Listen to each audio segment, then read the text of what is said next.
Ahmad Manasra was 13 when Israeli forces arrested him on October 12, 2015, in the occupied East Jerusalem neighborhood of Beit Hanina. He and his cousin, Hassan Manasra, had been accused of involvement in a stabbing attack in the illegal Israeli settlement of Piskat Ze'ev. Hassan, who was 15, was shot and killed near the illegal settlement by Israeli police.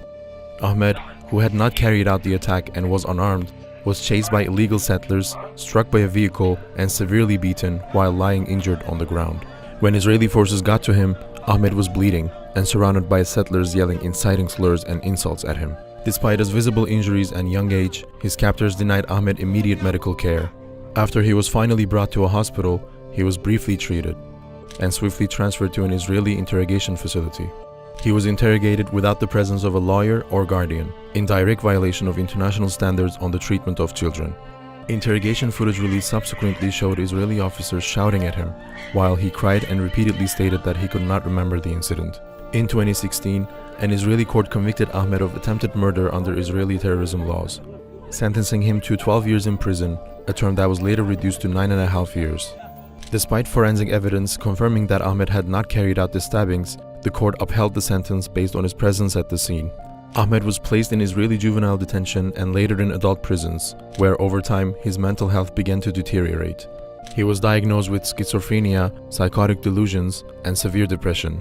Human rights organizations reported that he had also begun to experience hallucinations, withdrawal, and suicidal ideation. Instead of receiving adequate mental health care, Ahmed was subjected to prolonged solitary confinement, sometimes for months at a time. Under international law, including in the United Nations Convention on the Rights of the Child, which Israel has ratified, solitary confinement of minors is strictly prohibited and considered a form of torture.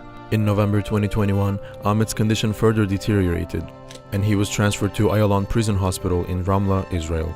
Prison doctors and independent medical experts confirmed that his condition was critical and that continued imprisonment posed a serious risk to his life.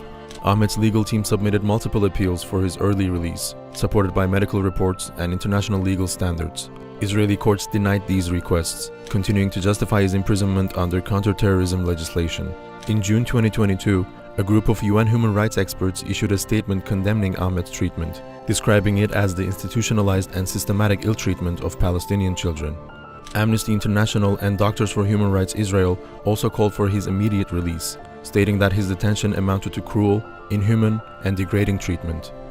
As of April 2025, Ahmad Manasra is 22 years old. He has spent nearly a decade in Israeli prisons, most of those years under conditions that violate multiple international laws and conventions. Released in April 2025 after spending the entirety of his teenage years in Israeli prisons, his story is yet another example of how the Israeli occupation systematically criminalizes and mistreats Palestinian children with total impunity, leaving them scarred for life.